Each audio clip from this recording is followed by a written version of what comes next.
Hello everyone, welcome back to Mad Educators, which provides you education free of cost. In last classes, we have covered our topic microbes, friend and foe part 1, जिसमें कि हमने देखा था कि microbes क्या होते हैं, उनके classification और harmful microbes और beneficial microbes. Okay, in this class, we will cover nitrogen cycle, nitrogen fixation and food preservation. So let's see what is nitrogen cycle. तो nitrogen cycle क्या होता है? It is a biogeochemical reaction process which transform the inert nitrogen present in atmosphere to more usable form of living organism.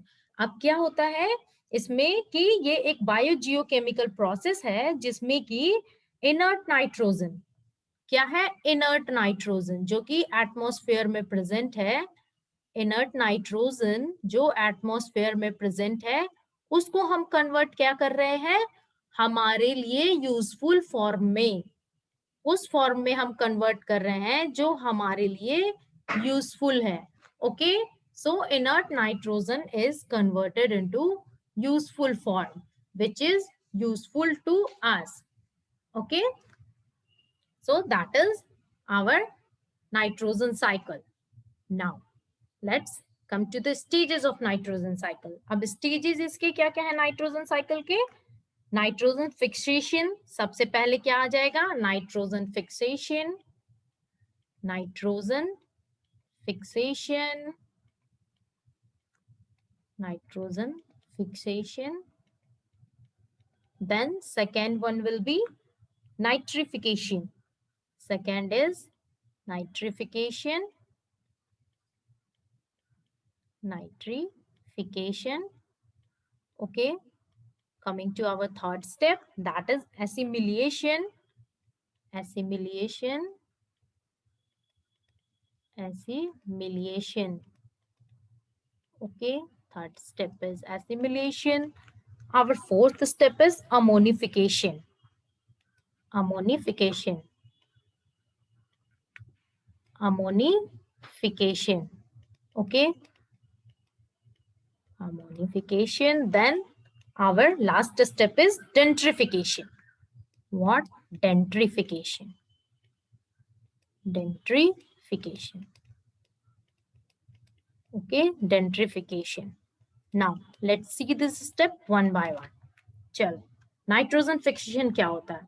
In this it is the initial step, यानी कि ये शुरुआत इसी से होता है. इसमें क्या होता है कि एटमॉस्फेरिक नाइट्रोजन जो कि N2 है, इसको हम कन्वर्ट करते हैं किसमें? Usable form. कौन सा है हमारा यूजेबल फॉर्म? अमोनिया. तो क्या हो रहा है कि यहाँ पे कन्वर्जन हो रहा है एटमॉस्फेरिक नाइट्रोजन यानी कि इनर्ट फॉर्म में नाइट्रोजन N2 में प्रेजेंट है और इसको हम कन्वर्ट कर रहे हैं हमारे लिए यूजेबल यानी कि हम जिस फॉर्म में यूज कर सके, ammonia, that is NH3, ammonia. ठीक है. During the process of nitrogen fixation, the inert form of nitrogen gas is deposited into the soil. अब क्या होता है कि सॉइल में डिपॉजिट हो जाता है एटमॉस्फेयर से. ठीक है. अब उसके बाद क्या होता है कि फिर इसको हम चेंज करते हैं अमोनिया फॉर्म में. तो ये प्रोसेस क्या हो गया हमारा? Nitrogen fixation. यानी कि नाइट्रोजन फिक्सेशन में क्या होता है कि नाइट्रोजन जो कि इनर्ट फॉर्म में प्रेजेंट है वो अमोनिया में चेंज हो रहा है. अब ये 3 टाइप से होता है. एटमॉस्फेरिक फिक्सेशन भी होता है जिसमें क्या होता है कि नेचुरल फेनोमेना यानी कि प्रकृति के द्वारा ही एटमॉस्फेरिक फिक्सेशन हो जाता है यानी कि नाइट्रोजन कन्वर्ट हो जाएगा अमोनिया में. ओके, और इंडस्ट्रियल नाइट्रोजन फिक्सेशन में क्या होता है? मैन मेड यानी कि इंसान इसको कन्वर्ट कर रहे हैं. तो biological nitrogen fixation third part है हमारा. अब इसमें क्या होता है कि नाइट्रोजन डायरेक्टली हम इसको यूज नहीं कर सकते हैं, इसलिए बैक्टीरियाज वगैरह की हेल्प से हम फिर इसको कन्वर्ट करते हैं हमारे यूजेबल फॉर्म में. तो नाइट्रोजन फिक्सेशन का मतलब ही यही हो गया कि यूजेबल फॉर्म में कन्वर्ट करना. नाइट्रिफिकेशन, नाइट्रिफिकेशन क्या होता है? Ammonia is converted to nitrate by the presence of bacteria in the soil. अब हमने जो इस अमोनिया को कन्वर्ट किया है, ये अमोनिया जो हमें मिला है, अब हम इसको किस फॉर्म में कन्वर्ट करेंगे? नाइट्रेट में. ये हमें अमोनिया यहाँ मिल गया, अब हम इस अमोनिया को कन्वर्ट कर देंगे नाइट्रेट में। ओके, किसकी हेल्प से करेंगे? बैक्टीरिया के हेल्प से। तो माइक्रोब्स यहाँ भी हमारे काम आ रहे हैं ना, तो यूजफुल है ना। तो बैक्टीरिया की हेल्प से अब इसको हम कन्वर्ट कर देंगे नाइट्रेट में। नाउ फिर क्या होगा? Assimilation. Plants take in the nitrogen compound from the soil. अब क्या होता है कि प्लांट्स क्या करते हैं कि नाइट्रोजन कंपाउंड्स को सॉइल से अपने रूट्स के हेल्प से ले लेते हैं, जो कि अमोनिया के फॉर्म में प्रेजेंट है, नाइट्रेट आयंस के फॉर्म में प्रेजेंट है। ओके, अब फिर इसको क्या करते हैं? And they are used in the formation of plant and animal proteins. फिर अब इसको क्या करते हैं कि एनिमल प्लांट्स और एनिमल्स प्रोटीन्स में कन्वर्ट कर देते हैं। तो ये यहाँ पे क्या हो गया कि सॉइल से हमने ले लिया अमोनिया और उसको फिर किस में कन्वर्ट किया? प्लांट और एनिमल प्रोटीन्स में, प्लांट एंड एनिमल प्रोटीन्स में। ओके, तो इस तरीके से ये हमारे काम आ जाएगा। फिर अमोनिफिकेशन। अमोनिफिकेशन में क्या होता है? When plants or animals die, the nitrogen present in the organic matter is released back into the soil. अब क्या होता है कि प्लांट या एनिमल कोई भी मर गया, ठीक है, प्लांट और एनिमल किसी की भी डेथ हुई, डिस्ट्रॉय हो गए, तो वो फिर कहाँ? वो सॉइल में ही तो चले जाएंगे, सॉइल में ही तो डिपॉजिट हो जाएंगे। तो वो जो सॉइल में डिपॉजिट हो रहे हैं, तो जो अमोनिया उनके अंदर था वो भी वापस से सॉइल में आ गया। तो जो अमोनिया उनके बॉडी में प्रेजेंट था वो वापस से सॉइल के अंदर चला गया। द डिकम्पोजर्स, अब डिकम्पोजर्स कुछ बैक्टीरिया होते हैं, वो क्या करेंगे कि convert the organic matter back into the ammonium. अब फिर क्या करेंगे? इसको फिर से अमोनियम में कन्वर्ट कर देंगे। तो यही हमारा प्रोसेस हो गया अमोनिफिकेशन। डेंट्रिफिकेशन क्या होता है? Denitrification is a process in which nitrogen compound makes its way back into the atmosphere by converting nitrate into gaseous nitrogen. अब क्या होता है कि यहाँ पे नाइट्रेट फिर से कन्वर्ट हो जाएगा नाइट्रोजन में और ये एटमॉस्फेयर में वापस से रिलीज हो जाएगा। तो ये साइकिल जो है ये चलता रहता है, ठीक है। तो ये सारे प्रोसेसेस जो है कंटिन्यू होते रहते हैं। इसी को हम क्या बोलते हैं? Nitrogen cycle. अब इसकी इंपॉर्टेंस क्या क्या है? क्या करता है nitrogen cycle? Help plants to synthesise chlorophyll from nitrogen compound. Nitrogen compound से क्लोरोफिल बनाने में हेल्प मिलती है। और क्या करता है? हेल्प करता है कन्वर्ट करने में इनर्ट नाइट्रोजन गैस को यूजेबल फॉर्म्स में, जो कि प्लांट्स के काम आ जाता है। अमोनिफिकेशन में क्या होता है? बैक्टीरिया हेल्प करते हैं डिकम्पोज करने में एनिमल्स और प्लांट्स मैटर को, ओके, जिससे कि एनवायरमेंट क्लीनिंग में भी हमें हेल्प मिलती है। और नाइट्रेट और नाइट्राइट्स जो रिलीज हो रहे हैं सॉइल में, वो सॉइल की फर्टिलिटी को इंक्रीज करते हैं, वो सॉइल को न्यूट्रिएंट्स प्रोवाइड करते हैं। और क्या होता है कि नाइट्रोजन जो है इंटीग्रल कंपोनेंट है किस चीज का? सेल का। And it forms many crucial compounds and important biomolecules.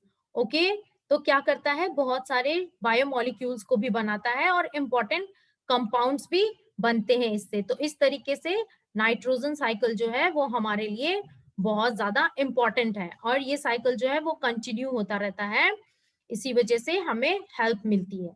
चलो अब नेक्स्ट टॉपिक हमारा होगा food preservation. Let's sea food preservation. तो फूड प्रिजर्वेशन क्या हुआ? सुनने से ही पता चलता है फूड को प्रिजर्व करना। Okay, food preservation, food preservation यानी कि फूड को प्रिजर्व करने की, बचा के रखने की जो प्रोसेस है उसको हम बोलेंगे food preservation. Food preservation is a technique to prevent food spoilage, यानी कि फूड को खराब होने से बचाने की जो प्रक्रिया है वो है फूड प्रिजर्वेशन। फूड स्पॉइलेज यानी कि खाने को खराब नहीं होने देना। ओके, प्रिजर्व कर रहे हैं food spoilage. Food poisoning, microbial contamination of food. Food spoilage को भी फूड को खराब होने से भी बचाते हैं और फूड पॉइजनिंग से भी बचाते हैं, यानी कि खाने की वजह से जो हमें इन्फेक्शन हो जाता है खराब खाने की वजह से, वो भी इससे प्रिजर्व होगा, food poisoning. And contamination of food यानी कि फूड्स का इन्फेक्टेड होना, कॉन्टामिनेशन को भी ये प्रोटेक्ट कर रहा है। तो ये सारे हेल्प हैं जो हमें मिल रहे हैं।